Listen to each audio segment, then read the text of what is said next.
नमस्कार दोस्तों, क्या हाल है। तारीख 26 जनवरी 2025, दिन रविवार। तो चलिए जानते हैं आज की ताज़ा खबरें। इससे पहले आप हमारी वीडियो कहां से देख रहे हैं हमें कमेंट में ज़रूर बताएं। पहली खबर है, गृह मंत्री अमित शाह ने दिल्ली में भाजपा का संकल्प पत्र का तीसरा हिस्सा जारी करते हुए मुख्यमंत्री केजरीवाल पर हमला बोला। उन्होंने केजरीवाल को झूठा बताते हुए आरोप लगाया कि उन्होंने दिल्ली में घोटाले किए हैं और हर चुनाव में झूठे वादे किए हैं। शाह ने कहा कि केजरीवाल ने स्कूलों, मंदिरों और गुरुद्वारों को भी नहीं बख्शा। वहीं केजरीवाल ने भाजपा से कहा कि उनका विजन कॉपी न करें और संकल्प पत्र में अपना असल प्लान बताएं। अगली खबर है, भाजपा नेता प्रवेश वर्मा ने शनिवार को दिल्ली के पूर्व सीएम अरविंद केजरीवाल के कटआउट को यमुना नदी में डुबो दिया। वे आईटीजोर के यमुना घाट पर पहुंचे और बोट में बैठकर केजरीवाल के कटआउट को नदी में डुबकी लगवाई। कटआउट पर लिखा था, मैं फेल हो गया, मुझे माफ करना। वर्मा ने आरोप लगाया कि केजरीवाल ने यमुना सफाई का वादा पूरा नहीं किया और कहा कि उनकी सरकार बनने पर यमुना रिवर फ्रंट बनाया जाएगा। अगली खबर है, उत्तर प्रदेश के बरेली में एक कब्रिस्तान की जमीन पर अवैध रूप से मजार का निर्माण किया जा रहा था। इस मामले में स्थानीय लोगों ने भाजपा सांसद छत्रपाल गंगवार से शिकायत की। सांसद के निर्देश पर प्रशासन ने कार्रवाई करते हुए अवैध निर्माण को तोड़ दिया और दोषियों के खिलाफ मामला दर्ज किया गया है। अगली खबर है, महाकुंभ में एक भव्य ड्रोन शो का आयोजन किया गया। इस शो में 2500 ड्रोन ने आकाश में रंग बिरंगे धार्मिक प्रतीकों और भव्य दृश्यों को प्रदर्शित किया।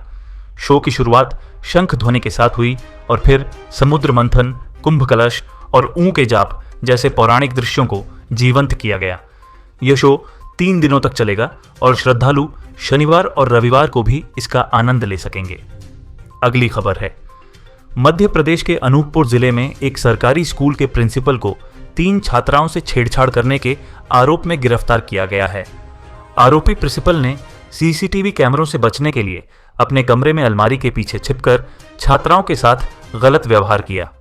छात्राओं ने इस घटना की शिकायत अपने परिवार से की, जिसके बाद परिजन स्कूल पहुंचे और हंगामा किया। पुलिस ने मौके पर पहुंचकर आरोपी प्रिंसिपल को गिरफ्तार कर लिया और उसके खिलाफ पॉक्सो एक्ट और छेड़छाड़ के तहत मामला दर्ज कर लिया है। यह घटना पूरे क्षेत्र में सनसनी फैला रही है और लोगों में रोष है।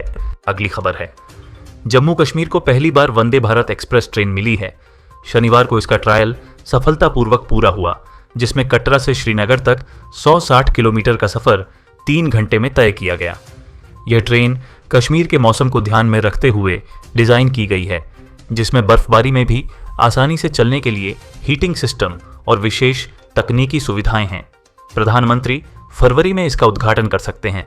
रेल मंत्री ने इसे Jammu Srinagar rail link project का सपना सच होने जैसा बताया।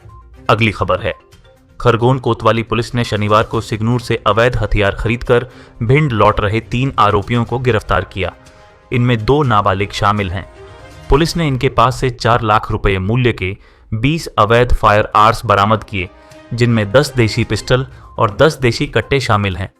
आरोपियों में 18 वर्षीय अभिषेक भदौरिया और 2 नाबालिग हैं। पुलिस ने उन्हें गिरफ्तार कर कोर्ट से रिमांड हासिल किया है और अन्य आरोपियों की तलाश जारी है। अगली खबर है, अहमदाबाद के नरेंद्र मोदी स्टेडियम में ब्रिटिश रॉक बैंड कोल्डप्ले का कॉन्सर्ट हो रहा है, जिसमें क्रिस मार्टिन और अन्य बैंड सदस्य परफॉर्म कर रहे हैं। 2 दिनों तक चलने वाले इस कार्यक्रम में 2 लाख से ज्यादा लोग शामिल होने का अनुमान है। सुरक्षा के लिए 3800 पुलिसकर्मी और एनएसजी कमांडो तैनात हैं और स्टेडियम में अस्थायी अस्पताल और एम्बुलेंस की व्यवस्था भी की गई है। अगली खबर है, देश के कई हिस्सों में फिट जेई नामक एक प्रमुख कोचिंग संस्थान ने अचानक अपने केंद्र बंद कर दिए हैं। इस फैसले से हजारों छात्र और उनके माता पिता मुश्किल में पड़ गए हैं। इन छात्रों ने आईआईटी जेई जैसी प्रतियोगी परीक्षाओं की तैयारी के लिए लाखों रुपए की फीस अदा की थी, लेकिन अब कोचिंग केंद्र बंद होने से उनकी पढ़ाई बाधित हो गई है। कई छात्रों के माता पिता ने लोन लेकर यह फीस चुकाई थी। सेंटर बंद होने के पीछे की वजह कंपनी की आर्थिक समस्याएं बताई जा रही हैं। कंपनी पिछले 1 साल से शिक्षकों को वेतन नहीं दे पा रही थी। कई टीचरों ने हड़ताल कर दी थी और अंततः कंपनी को सारे सेंटर बंद करने पड़े। अगली खबर है, हरियाणा के झज्जर के अभय सिंह उर्फ IIT बाबा के स्कूल दोस्त गौरव गोयल ने उनके बारे में कई खुलासे किए। गौरव ने कहा कि अभय हमेशा स्कूल में सबसे पढ़ाकू था और उसकी सोच आगे बढ़ने की थी। उसने कभी परिवार के झगड़ों के बारे में नहीं बताया। गौरव ने अभय से सवाल किया कि अगर वह पारिवारिक रिश्तों में सफल नहीं हो सका तो अध्यात्म में सफलता की क्या गारंटी है। गौरव ने अभय की वीडियो देखकर उसे मानसिक बीमारी का संकेत बताया और कहा कि वह वैराग्य छोड़कर परिवार के पास वापस लौटे। अगली खबर है, मध्य प्रदेश के गुना जिले के जेल में बंद एक कैदी की मौत। गुना जेल में बंद एक 28 वर्षीय कैदी गोवर्धन कुशवाहा की शनिवार सुबह अचानक मौत हो गई। उसे रेप के मामले में 10 साल की सजा हुई थी और वह पिछले 18 महीनों से जेल में था। सुबह उल्टी और सीने में दर्द की शिकायत के बाद उसे जिला अस्पताल ले जाया गया, जहां उपचार के दौरान उसकी मौत हो गई। पोस्टमार्टम के बाद ही मौत का कारण स्पष्ट हो पाएगा। अगली खबर है, हरियाणा के फरीदाबाद में खाद्य आपूर्ति विभाग में बड़ा कार्रवाई करते हुए district food and supply controller DFSC सीमा शर्मा को निलंबित कर दिया गया है। यह कार्रवाई खाद्य सामग्री में मिलावट और लापरवाही के आरोपों के बाद की गई है। हाल ही में खाद्य एवं आपूर्ति मंत्री राजेश नागर ने फरीदाबाद और पलवल में राशन डिपो पर छापेमारी की थी, जहां गेहूं की बोरियों में रेत भरी हुई मिली थी। इस मामले में जांच के आदेश दिए गए थे और अब DFSC को निलंबित कर दिया गया है। सरकार ने स्पष्ट किया है कि ऐसे लोगों के खिलाफ सख्त कार्रवाई की जाएगी जो खाद्य सुरक्षा से समझौता करते हैं। अगली खबर है, पश्चिम बंगाल के नदिया जिले में BSF ने 62,200 फेंसिडिल कफ सिरप की बोतलें बरामद की हैं, जिनकी कीमत करीब 1 करोड़ 50 लाख रुपए है। यह खेप बांग्लादेश में तस्करी के लिए रखी गई थी। BSF ने 3 भूमिगत टैंकों से यह नशीला पदार्थ पकड़ा, जो घने जंगल और झोपड़े में छिपाए गए थे। इसके अलावा उत्तर 24 परगना जिले में BSF ने 13.5 किलोग्राम चांदी के आभूषण जब्त किए और एक तस्कर को गिरफ्तार किया।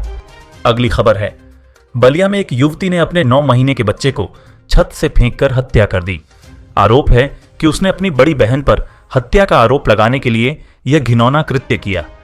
मृतक बच्चे की नानी ने बेटी के खिलाफ पुलिस में शिकायत दर्ज करा रही है। पुलिस ने आरोपी मां को हिरासत में ले लिया है और शव को पोस्टमार्टम के लिए भेज दिया है। महिलाओं ने आरोपी को फांसी की सजा की मांग की है। यह घटना मोहल्ले में सनसनी फैला रही है। अगली खबर है, सीतापुर में एक युवक ने एक महिला के साथ छेड़छाड़ करने की कोशिश की। जब महिला ने विरोध किया तो युवक ने अपनी जीभ काट ली। पुलिस ने आरोपी के खिलाफ मामला दर्ज कर लिया है और घायल महिला को अस्पताल में भर्ती कराया गया है। अगली खबर है, लखनऊ में 69,000 शिक्षक भर्ती में नियुक्ति की मांग को लेकर आरक्षित वर्ग के अभ्यर्थियों ने शनिवार से फिर आंदोलन शुरू कर दिया है। शनिवार को बेसिक शिक्षा निदेशालय के सामने अभ्यर्थियों ने प्रदर्शन किया। पुलिस प्रशासन ने अभ्यर्थियों की महानिदेशक स्कूल शिक्षा कंचन वर्मा से मुलाकात कराई। हालांकि समाधान न निकलने पर अभ्यर्थी धरने पर अड़े रहे। इस पर पुलिस ने सभी को इको गार्डन धरना स्थल भेज दिया। अगली खबर है, इंडियन ऑयल कॉर्पोरेशन लिमिटेड ने अप्रेंटिस के विभिन्न पदों पर भर्ती निकाली है। ये भर्तियां पूर्वी और उत्तर पूर्वी भारत के कई राज्यों जैसे पश्चिम बंगाल, बिहार, ओडिशा, झारखंड, असम आदि में की जा रही हैं। योग्यता उम्मीदवारों को 10वीं और 12वीं पास होना चाहिए और संबंधित ट्रेड में ITI सर्टिफिकेट होना अनिवार्य है। आयु सीमा 18 से 24 वर्ष के बीच निर्धारित की गई है, जिसमें अनुसूचित जाति, अनुसूचित जनजाति और अन्य पिछड़ा वर्ग के उम्मीदवारों को आयु सीमा में छूट दी गई है। इच्छुक उम्मीदवार आधिकारिक वेबसाइट पर जाकर ऑनलाइन आवेदन कर सकते हैं। अगली खबर है, जयपुर के विद्याधर नगर के जिला परिवहन अधिकारी DTO संजय शर्मा के ठिकानों पर एंटी करप्शन ब्यूरो ACB ने छापेमारी की, जिसमें आय से अधिक संपत्ति का खुलासा हुआ। संजय शर्मा की पिछले 7 वर्षों में हर साल 50 लाख रुपए की अतिरिक्त आय सामने आई, जिसे ACB ने अवैध माना। उनकी कुल संपत्ति करीब 6.18 करोड़ रुपए पाई गई, जो उनकी आय से 4 करोड़ रुपए अधिक है। संजय शर्मा ने अपनी बहन और भांजी के नाम पर कई जमीनों में निवेश किया है, जिसमें 2 किलो सोना, 1 किलो चांदी और कई प्लॉट्स शामिल हैं। इसके अलावा उन्होंने KC मंगलम बिल्डर्स में 1 करोड़ रुपए का निवेश किया है, जिसके एवज में उनकी पत्नी के अकाउंट में हर महीने 40,000 रुपए ब्याज के रूप में आते हैं।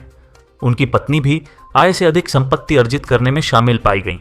तो दोस्तों, आज के वीडियो में इतना ही। ऐसी ही ताज़ा खबरों और अपडेट्स के लिए जुड़े रहें समाचार साथी के साथ। अगली बार फिर मिलेंगे नई खबरों और विश्लेषण के साथ। तब तक के लिए नमस्कार और अपना ख्याल रखें।